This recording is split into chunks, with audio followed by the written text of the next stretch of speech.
Hey everybody, my name is Matt and welcome to Downshift. In the ever increasingly popular world of small SUVs, you have a lot of choices, and you have a lot of right choices. Some choices are more right than others, and this is where the rightest choice of all the right choices comes in, the Mazda CX-5.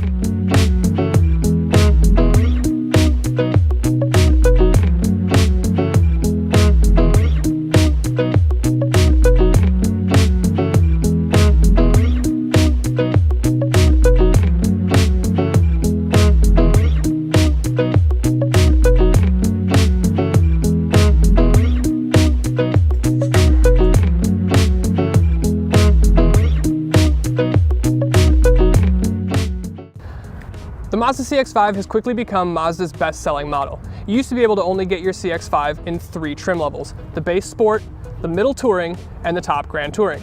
However, Mazda's doing a little bit of experimentation in the North American market, and they're offering a new trim level. This is what they're calling the Grand Select. The Grand Select is everything that you get in the GT trim, the top trim, minus adaptive cruise, lane keep assist, and a couple driver aids.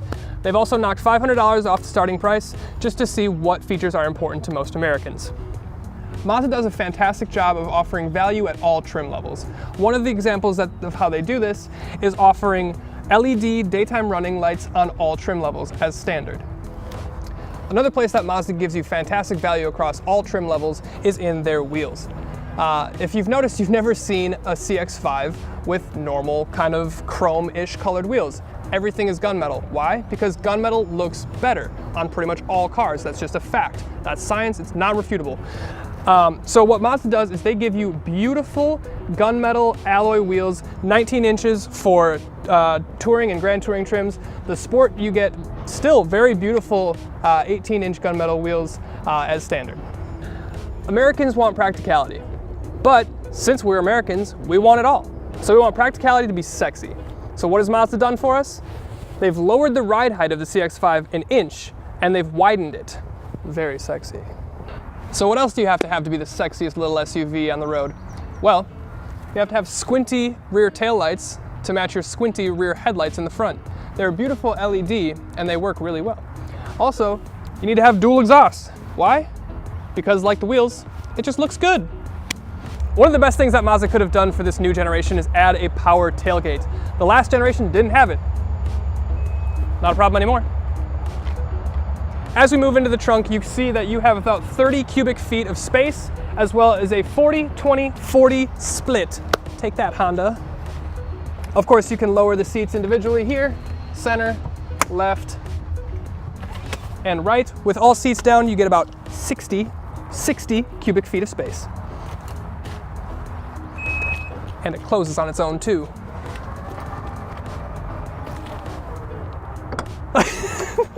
Mazda's Kodo design language is continued for this generation, and if it looks like the front badge is encased in plastic, it's because it's the adaptive cruise radar sensor. Additionally, cutouts in the front grille make it look additionally menacing. Moving down the rear, you see the all-wheel drive badge, as this vehicle is equipped with Mazda's all-wheel drive. All-wheel drive is an option that you can get on any trim. And I have to point it out in every video, the tailpipes are direct and real, not fake cutouts. The interior of the CX-5 is where you're going to see the greater value in the Mazda over cars in the segment. Pay attention to the nice stitching and the gray ash wood in the dash. Additionally, it's continued into the door next to the door handle for additional elegance.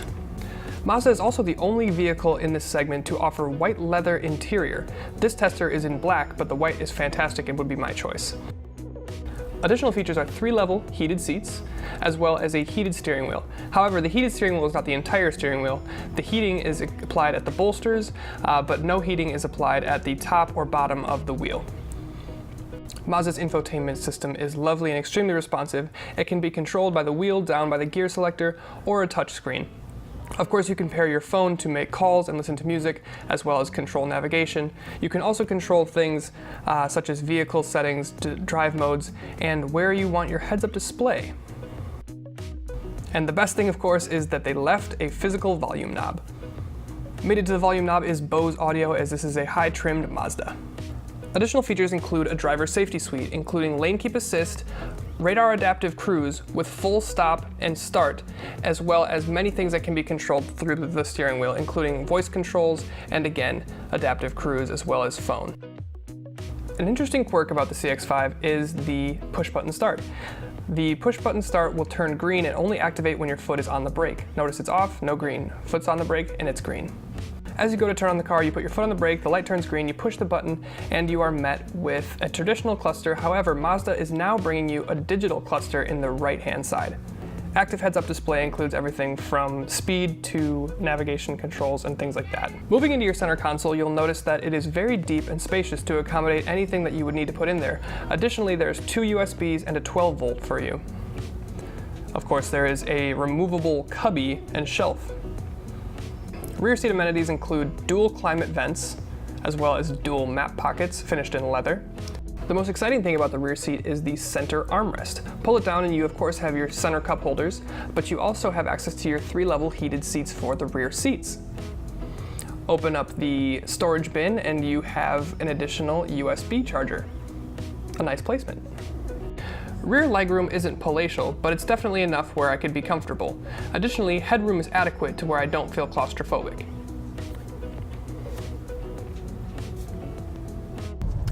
Hey everybody, what's up? We are behind the wheel of the Mazda CX-5. One of the first things that you notice about this car versus the previous generation is just how much more refined it is. They've done a lot of work on the interior and the body panels to make sure that you feel much more refined. It's much more luxurious than I believe its segment represents. So I think this is a fantastic improvement as compared to the previous generation. So while I'm sitting here waiting for traffic, I can talk to you guys about the engine. This is Mazda's typical inline 4-cylinder, naturally aspirated 2.5-liter Sky Active power plant.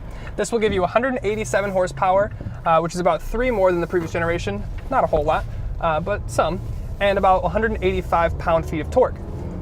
I definitely don't feel like this engine is underpowered. I think as far as the competition, I think it's fairly in line. Where this car really shines on the road is where it handles. This car will handle a lot more like a car, like a sedan, like something lower with a lower center of gravity than something that you would expect from an SUV, something with a higher stance like this. Also, Mazda's 2.5-liter Sky Active power plant is attached to a 6-speed automatic transmission. Mazda says that's really all the gears you need. You don't need this crazy 9 or 10-speed automatic with, you know, auto start stop and all this stuff to save fuel. However, I will say that this generation Mazda CX-5 suffers a little bit in terms of MPG as compared to the competition and even its previous generation. There's a bit more weight in it. It's about 3,600 pounds. And that could add to the fact that it gets about 29 MPG. There is a sport mode, little lever next to your gear selector that lets you really change the gearing and the orientation of this car to be more of a sporty performance. I have it in sport mode right now. I'm cruising along. It's about 40 miles an hour, and it's just holding the gear up at about 4,000 RPM. I really don't feel like it needs to do that, but it's in case I want to get on the power really quick. I want to be right there in the torque band. I want to be able to put some power down. It's ready for that anytime. That's the whole point of the sports setting here. So there you have it, guys. I mean, that's as far as driving dynamics, that's really the majority of this car. I mean, it's a family SUV. This car is meant for you to pack your kids in, pack all their stuff in, and get you from A to B in a practical and luxurious manner. And I think it checks all those boxes, especially with, you know, driver's aids and modern safety equipment such as the lane keep assist, the automatic, adaptive cruise with full stop. That's the first for this generation as well. I think Mazda's doing a really good job of getting their safety equipment up to date and making sure that their cars are indeed price competitive and feature competitive with the segment. So overall, I think it's a fantastic showing from the Mazda CX-5. The reason that you buy this car is you want the practicality of a small SUV, but you want to have something a little more sexy. And I know I'm using the word sexy a lot, and that's kind of, you know, a theme of this video, but it really is kind of the point of this car. But if you want something that's going to dazzle people and turn heads on the road, you're really going to want a CX-5. One thing also that I like that this Mazda CX-5 gives you is a lot more color options, especially in terms of interiors. Mazda, especially in their GT trims, are the only people with an available white leather option. And this tester doesn't have it, but I've been in a lot of them that do, and it just is the best interior upholstery color in this segment. You're not going to get that in the CR-V.